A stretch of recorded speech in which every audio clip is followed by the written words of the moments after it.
ఒక్కసారి కొమ్మూరి గోల్డ్ కి కాల్ చేయండి. తాకట్లో ఉన్న మీ బంగారాన్ని విడిపించి మార్కెట్ ప్రైస్ కి వాళ్ళు కొనుక్కుని మిగతా డబ్బులు మీకు ఇచ్చేస్తారు. హాయ్, వెల్కమ్ టు మనం టీవీ. మనం టీవీ ఉన్నది మన కోసం. సో ఢిల్లీ లిక్కర్ స్కామ్ గురించి అందరికీ తెలిసిన విషయమే. దాంట్లో కేజ్రీవాల్కి అండ్ కవితకి ఇద్దరికి క్లీన్ చిట్ వచ్చేసింది.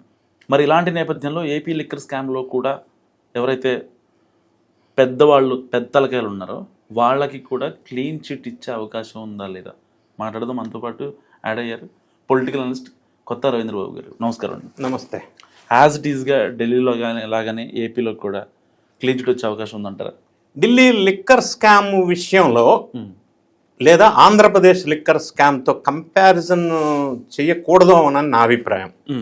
ఎందుకంటే గతంలో చాలామంది మాట్లాడిన మాటలు ఏంటంటే ఢిల్లీ లిక్కర్ స్కామ్ అనేది నీటి బొట్టంతా నంబర్ 1. అటువంటి చిన్న వ్యవహారంలోనే స్వయాన అప్పుడు ముఖ్యమంత్రిగా ఉన్న వ్యక్తి, ఉప ముఖ్యమంత్రిగా ఉన్న వ్యక్తి జైలు బాట పట్టారు.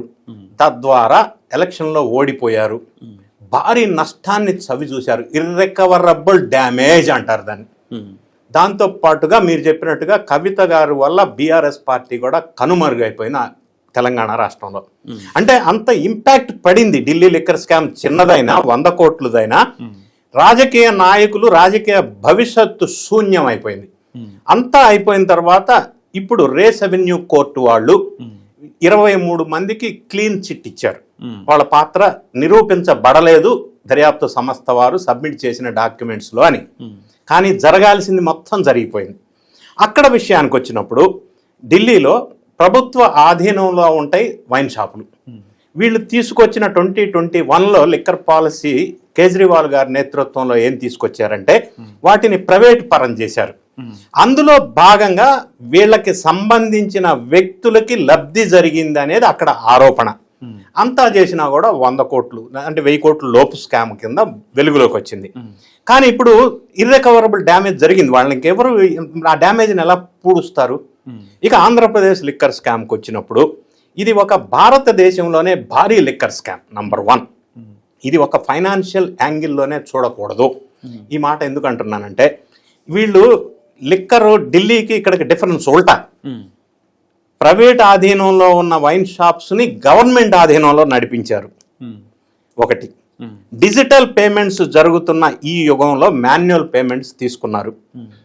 ఆటోమేటిక్ బుకింగ్ సిస్టాన్ని తీసేసి మాన్యువల్ బుకింగ్ ద్వారా వాళ్ళకి ఇవ్వాలా అని అనుకున్న ముడుపులు తీసుకున్న సంస్థలకి ఆర్డర్ ఇచ్చారు.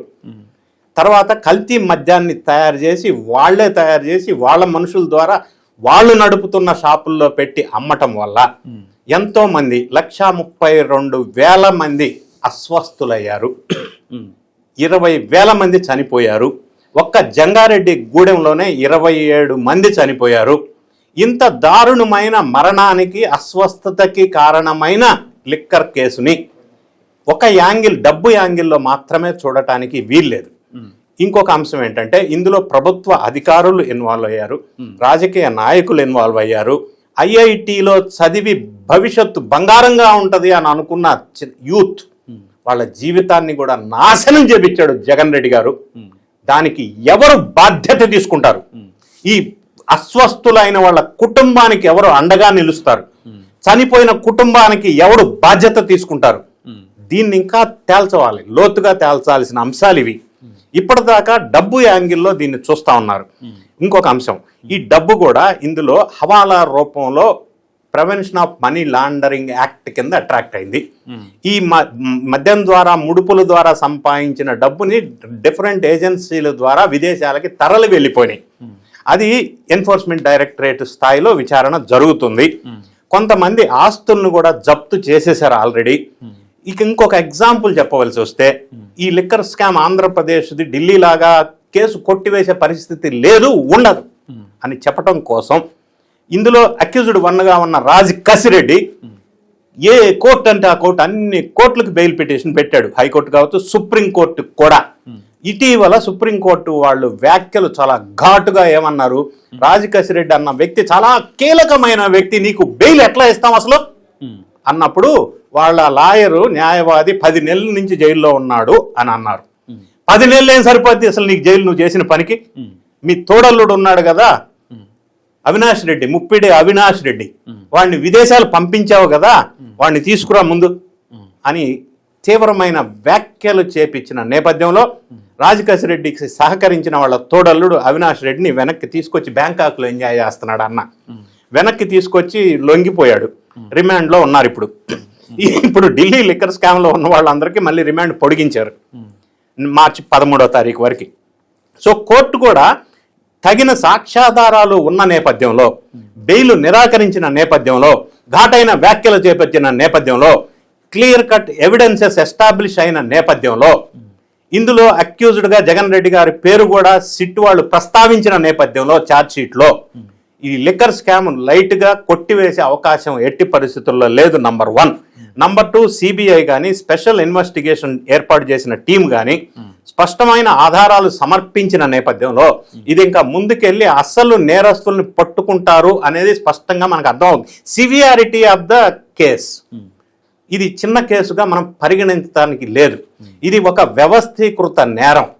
ఇంత మందిని ఇన్వాల్వ్ చేసి ఇంత పెద్ద స్కామ్ చేయటం అనేది ఎక్కడ భారతదేశంలో జరగలేదు అని చర్చించుకుంటున్న నేపథ్యంలో, కోర్టు కూడా విశ్వసిస్తున్న నేపథ్యంలో, క్లియర్ కట్గా కొంతమంది అప్రూవర్గా మారి సమాచారం ఇచ్చిన నేపథ్యంలో ఎవరికి బెయిల్ వచ్చే అవకాశం లేదు. కానీ ఢిల్లీ కోర్టు కొట్టివేశారు కాబట్టి మద్యం కేసు ఇక్కడ కొట్టివేస్తారు అన్న కంపారిజన్ చేయడానికి వీల్లేదు. ఇది నిజాలు నిగ్గు తేల్చే సమయం ఆసన్నమైంది. ఇందులో అక్యూజ్డ్గా ఉన్న ఆరోపణలు ఎదుర్కొంటున్న వాళ్ళ ఆరోపణలు నిరూపించబడుతున్నాయి.